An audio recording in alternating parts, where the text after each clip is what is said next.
Now to the day's other news. South Florida is hoping for a break from the rain after several days of downpours that have led to flash flooding.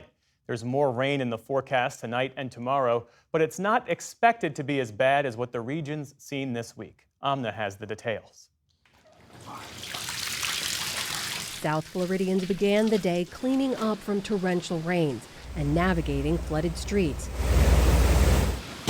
as they braced for more storms ahead. Hopefully it's not approaching the levels that it was, but we've got a lot of resources staged here, and we'll be able to offer the state's assistance. Since Tuesday, a series of storms from the Gulf of Mexico has swamped much of Florida's Everglades, dumping almost 2 feet of rain in some areas. In less than a day, Ted Rico towed more than 24 vehicles out of the water. Looked like a beginning to a zombie movie, just cars littered everywhere on top of sidewalks, in the median, in the middle of the street, no lights on, just craziness, abandoned cars everywhere. Native Floridian Charlia Johnson was struck by how fast the water surged into her home. Flew in through both entrances, just came in from both sides, and I was not overwhelmed. However, I've been through this. I'm from the Keys. I've been through it a lot. Waterlogged tracks paralyzed railway systems, and flooded roads forced Floridians to find other ways to get around. At Miami International and Fort Lauderdale airports, more than 900 flights were canceled or delayed as of Thursday night. And for 5 counties across Florida South, a state of emergency declared earlier this week remains in place. In other headlines, NATO defense ministers approved a plan today to provide long-term aid and military training to Ukraine. The new agreement comes at the end of a 2-day meeting in Brussels. The goal is to protect against disruptions in aid for Ukraine's war effort. That includes the potential for a drawdown in U.S. support should Donald Trump win back the White House. Meantime, in Moscow, President Putin said Russia is ready to end the war in Ukraine, but only if Kyiv ends its bid for NATO membership. He also wants Ukraine to hand over 4 provinces claimed by the Kremlin. Western leaders said the peace offer is not realistic. This is not a peace proposal. This is a proposal of more aggression. Putin has illegally occupied sovereign Ukrainian territory. He is not in any position to dictate to Ukraine what they must do to bring about peace.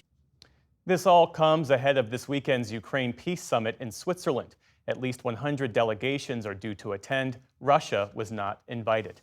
Muslims from around the world have started their annual Hajj pilgrimage to Mecca in Saudi Arabia. Large crowds arrived at a tent camp in the desert today in the sweltering heat. More than 2 million people are expected to participate.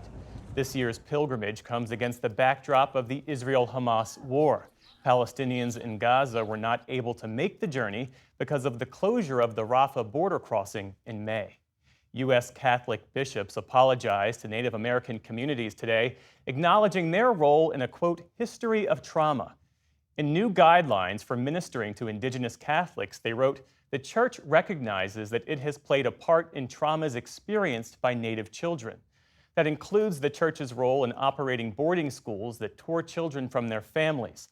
A Washington Post report last month detailed widespread sexual abuse at 22 such schools. And a separate Department of the Interior investigation found that 500 children died at these institutions starting in the 19th century. Meantime, Pope Francis today became the first pontiff to ever address a gathering of Group of 7 world leaders. In his speech to the G7 today, he addressed the threats posed by artificial intelligence. We should be very clear that decision-making must always be left to the human person. We would condemn humanity to a future without hope if we took away people's ability to make decisions, dooming them to depend on the choices of machines. President Biden, who's a devout Catholic, had a brief exchange in front of the cameras as leaders gathered around the main table of the summit. The 2 men also met behind closed doors. The Justice Department said today it will not prosecute Attorney General Merrick Garland for contempt of Congress. In a letter to House Speaker Mike Johnson, a DOJ official said Garland's actions, quote, did not constitute a crime. On Wednesday, the House of Representatives voted to hold Garland in contempt over his refusal to turn over audio recordings of President Biden. They contain interviews from the special counsel investigation into his handling of classified documents. South African President Cyril Ramaphosa has been re-elected by lawmakers after a dramatic late deal with the country's main opposition party. The agreement between his African National Congress and the Democratic Alliance gives Ramaphosa a second term in office. The 71-year-old's hold on power comes 2 weeks after the ANC lost its 30-year grip on control of parliament. The parties will now co-govern South Africa, in that country's first national coalition where no party has a majority. In Florida, demolition began today on the site of the Parkland school shooting, where a gunman killed 17 people on Valentine's Day in 2018. Crews started tearing down the building at Marjorie Stoneman Douglas High School as family members of the victims watched from the parking lot.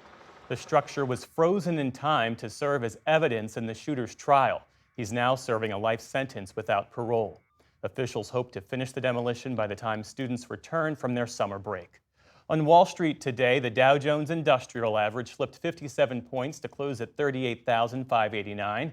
The Nasdaq extended its run of record highs, adding 21 points. The S&P 500 ended the week virtually flat. And the U.S. cricket team is bowling over fans after securing a spot in the second round of the T20 World Cup. Those heavy rains in Florida we reported about earlier washed out Team USA's match against Ireland today. That cancellation, combined with last week's stunning win over cricket powerhouse Pakistan, left the U.S. with enough points to advance. It also means that this year's co-hosts qualify for the next World Cup in 2026. Still to come on the NewsHour, the retired commander of U.S. Central Command discusses his new book in leading the most active command in the military. David Brooks and E.J. Dionne weigh in on the week's political headlines. And an art exhibition offers a new way of thinking about the mythical creature known as Sasquatch. This is the PBS NewsHour from WETA Studios in Washington and in the West from the Walter Cronkite School of Journalism at Arizona State University.